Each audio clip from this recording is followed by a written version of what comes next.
Mainit na balita.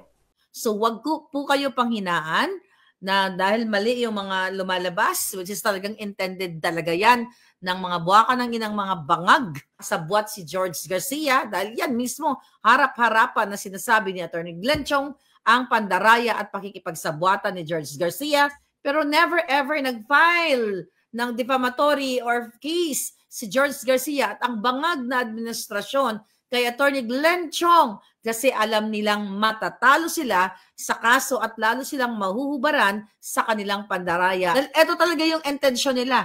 Paulit-ulit na lang yan. Sinasabi ni Atty. Glenn Chong, ang lami na naming live yan, in the past, since 2022, nadadayain talaga ni Liza Tanas Marcos, ni Bangag Jr., ang election 2025. I-echo ko lang ang aming pinag-usapan doon, like mga 3 hours kami, ang daming mga kababayan natin na nagsalita patungkol nga dito sa online voting pandaraya. Dahil may mga nababasa tayo, narinig tayo na binibigay sa atin na impormasyon ng ating mga kababayan na nawawalan daw sila ng gana na bumoto dahil iba ang lumalabas na mga pangalan ng kanilang binoto after nilang mag-cast ng kanilang vote online. So mga kababayan, sasagutin natin yan at sa abot ng aking makakaya, na aking mga naalala nung ako ay nasa live kanina sa Kongreso ng Bayan, huwag po kayong mawala ng gana. According to Attorney Hozon and PDP Laban lawyer siya, at kay Atty. Glenn Chong, ay hindi tayo dapat panghinaan at dapat tayo ay bahain natin ng boto ang mga presinto, dahil isa yan sa purpose ng mga bangag ay panghinaan kayo, dayain ang eleksyon, guluhin ang inyong mga kaisipan, pahirapan kayo with regards sa technicality. Alam naman natin ang ating mga palangga na kahit hindi senior like me, ay hindi talaga technical o techie, kaya naman tayo talaga ay tina-target ng bangag na ito. So, i-share ko lang po, huwag po kayo panghinaan ng loob, dahil ang kailangan po natin labanan ay i-surge ang boto. Ngayon, kung iba ang lumabas na boto, according to Attorney Hozon, yun ay idokumento ninyo. Ang advice ni Attorney Glenn Chong, let's say for example, ito yung screen ng inyong iPad or computer or cellphone, ay itapat ninyo. Let's say for example, lumabas dyan ay sa inyong sa resulta ng online voting ay mga pangalan ng hindi ninyo binoto. Let's say Duterte 10 supposedly ang lumabas sa ilang pangalan lamang. Ang advice ni Attorney Glenn Chong, which is makakapanayam natin siya by Tuesday dahil medyo busy siya ngayon, buti na pagbigyan tayo kanina, ay itatapat nyo lang daw po yung list. Let's say for example, ito yung papel ninyo, listahan ng inyong boto. So itatapat nyo lang yung online voting result ninyo dito sa listahan ng boto ninyo, na listahan ng gusto nyong iboto na mga senador at ang party list, para yun ay gagamitin ninyong ebidensya o documentation na pwede nyong i-file ang reklamo ninyo sa embahada. At na-advise din po doon na pwede kayong exit poll. Ako nga, kung mayroon lang tayo lahat kakayahan, sa lahat ng mga embahada, sa araw-araw mayroon dapat na nakapwesto, from 8 to 5, yung office, yung time ng voting dyan sa iba't ibang bansa.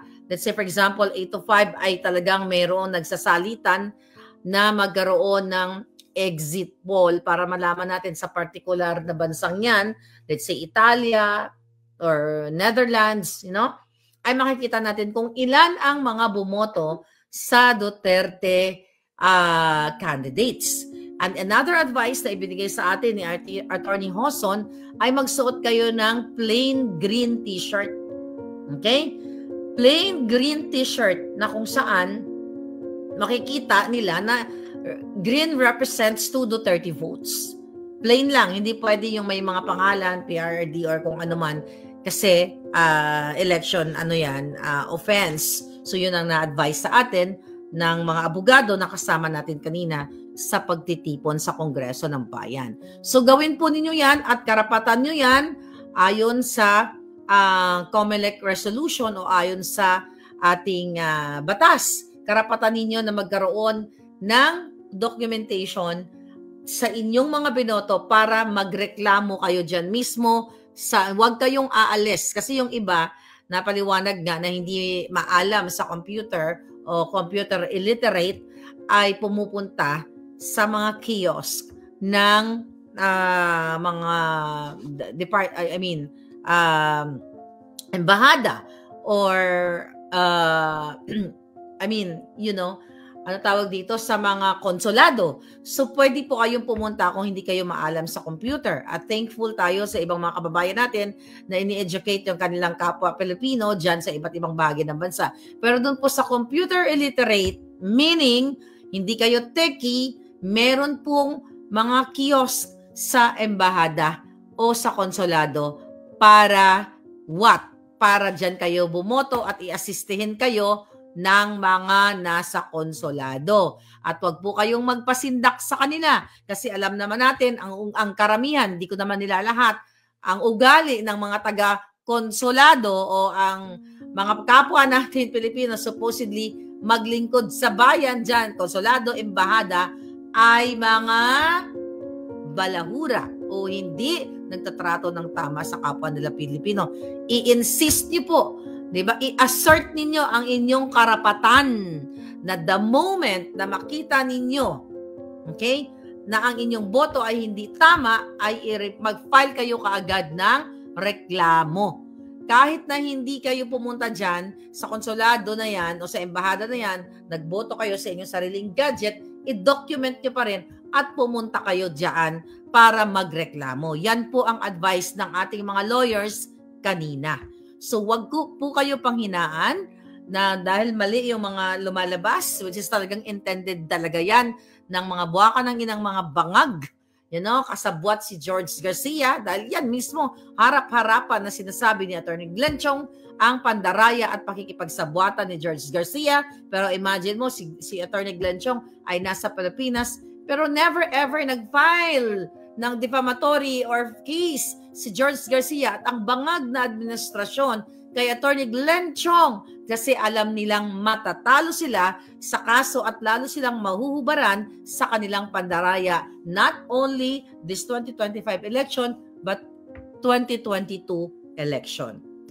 Yun yan mga kababayan. Sabi nga ni Esla, good morning Rolando and Ana Sabila, ang aking mga palangga. Thank you so much. Sabi ni Isla Penelope,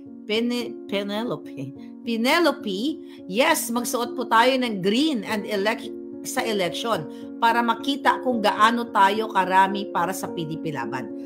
Tama yan. So, dahil tayo ay may mga samahan naman, di ba? May mga samahan tayo bawat bansa. Magtulungan tayo, magsama-sama tayo na i-document ang lahat ng pandaraya ng bangag na administrasyon na ito. Dahil ito talaga yung intention nila.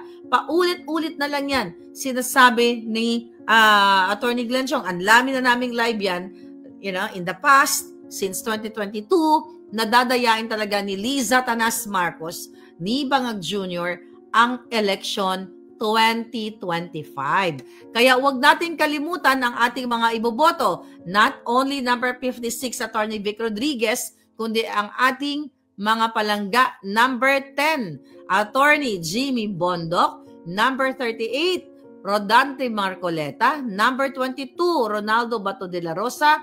Number 42, Dr. Richard Mata. 28, okay, Senator Bongo. Number 53, Apollo Kibuloy.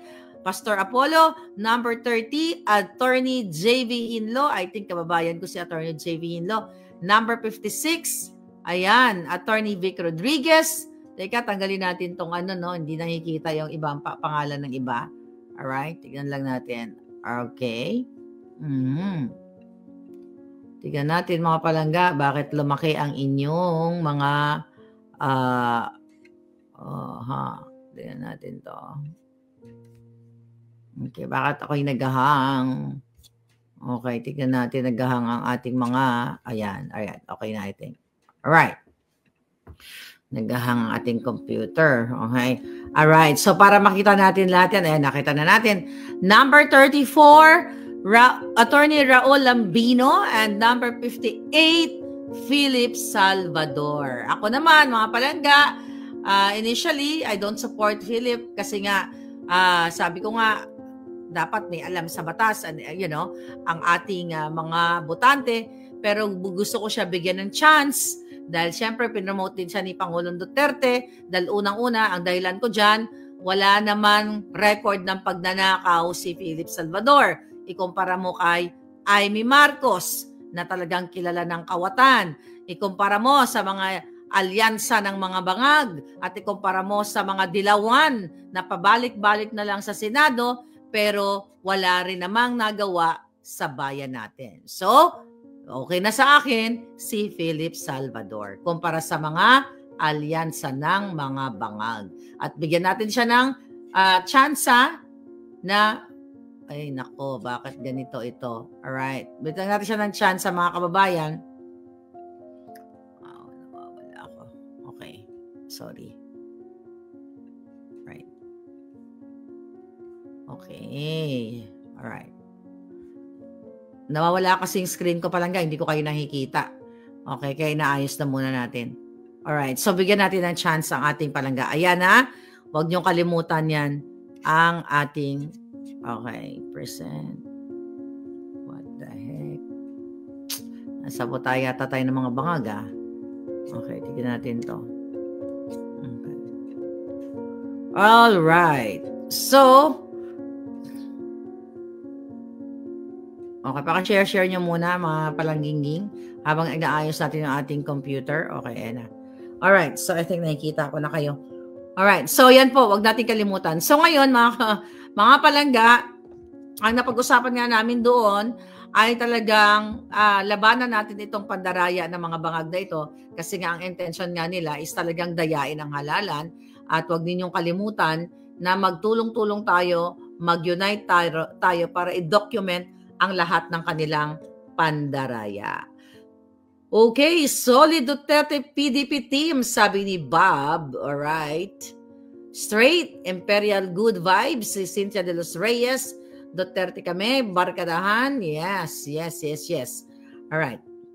Ngayon, at syempre huwag niyo kalimutan ang number 18, Ipanao Party List, and also ang number 139, ang Gabay Party List ni Spokes Harry Roque. So ngayon, mga kababayan, bago natin ating pag-uusapan ngayon, yes, ang online voting pandaraya, PNP, wala daw kidnapping na nagaganap, nakakatawa talaga itong bangag na ito. At ang pagta-target ngayon kay Attorney Vic Rodriguez. So mga kababayan, nakatanggap tayo at actually natanggap